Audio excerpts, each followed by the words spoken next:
ప్రభుత్వానికి మా గళం వినిపించి మా యొక్క సమస్యల పరిష్కారం కోసం ఇది అధికారులతోటి కాదు, రాజకీయ సంకల్పం ఉంటేనే ఈ సమస్యల పరిష్కారం అవుతాయి.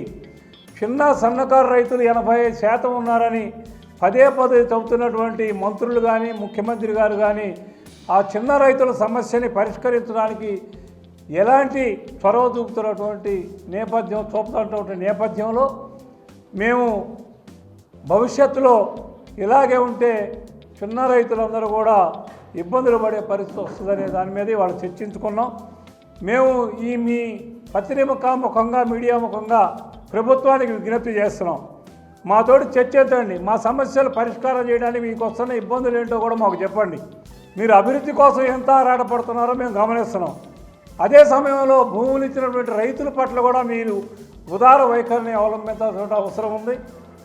మీరు రైతుల మీద కూడా కొంత చిన్న కనీసమైనటువంటి చూపు మా పైన కూడా చూపితే అటు అభివృద్ధితో పాటు ఇటు భూములు ఇచ్చినటువంటి రైతులకు కూడా న్యాయం జరుగుతుంది.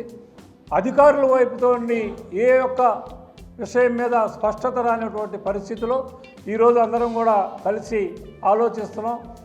త్వరలోనే ఈ నెలాఖరులోపుగా ఒక రైతుల సమావేశాన్ని మేము నిర్వహించుకొని రాజధాని ప్రాంతంలో ఈ యొక్క రైతుల సమస్యల పరిష్కారానికి ఏ రకమైన వైఖరి అవలంబించాలి, ప్రభుత్వంతో ఏ విధంగా ముందుకెళ్ళాలి. మేము గత ప్రభుత్వంతో పోరాడి అలసిపోయి ఉన్నారు. కానీ మరలా మేమందరం కష్టపడి సాధించుకున్నటువంటి ప్రభుత్వం మీద కూడా మేము పోరాడాల్సి వస్తే ఇది చాలా దురదృష్టకరమైనటువంటి విషయం అవుతుంది. కాబట్టి అటు ప్రభుత్వ పెద్దలు సంకల్పం తీసుకొని వెంటనే మా యొక్క సమస్యలు న్యాయమైనటువంటి సమస్యలు పరిష్కరించాల్సిందిగా మేము ప్రభుత్వాన్ని డిమాండ్ చేస్తున్నాం.